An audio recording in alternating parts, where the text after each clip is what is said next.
welkom terug by die groot bruilof. Ja, Izaan en Reyno sit hier by ons, die wenners van die bruidsgids se wen 'n troue kompetisie. Hey, dit was hom nou skrikbesigheid, nou. Hoe voel julle? Verduidelik die emosies. Ek is die ene bewe. Ja, dit is soveel emosies wat deur my nou gaan. Wonderlik. Hoor hierso, wanneer is die troue nou wat jy in Ermelo by die estate gaan hê? 3 Oktober. Die 3de Oktober, gaan julle die 3de Oktober. Dis een van die dae, dis Ja, ja. Maar is nog genoeg tyd. Genoeg tyd Vir hom ja.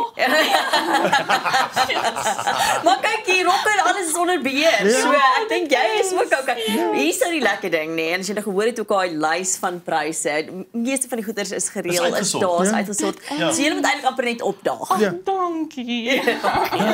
So, waaroor gaan jy nou worry met die troue? Want kyk, 'n man worry mos maar alles oor die troue. Wat is daar nou om oor te bekommer? Nee, alles wat moet gebeur, het gebeur en alles sal uitwerk. Het jy 'n idee wie jou best man gaan wees? Ja. Gaan jy so iets hê of nie? Ja. Jy gaan. Ja. Alright, so, maar jy gaan nie nou praat. Nee, ek moet hom nog eers vra en die res van die groomsmen.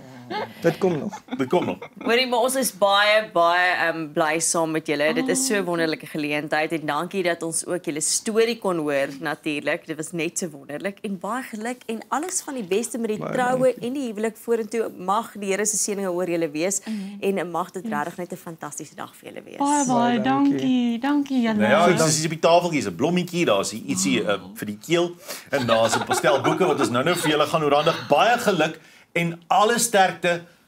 Hulle sê mos altyd trou as jy perde koop nie. Maar mense, dis 'n lekker ding. Dit is Geniet dit. Dis 'n droomtroue. Geniet, as 'n absolute droomtroue. Geniet dit en baie geluk weer eens. Baie dankie. Baie dankie.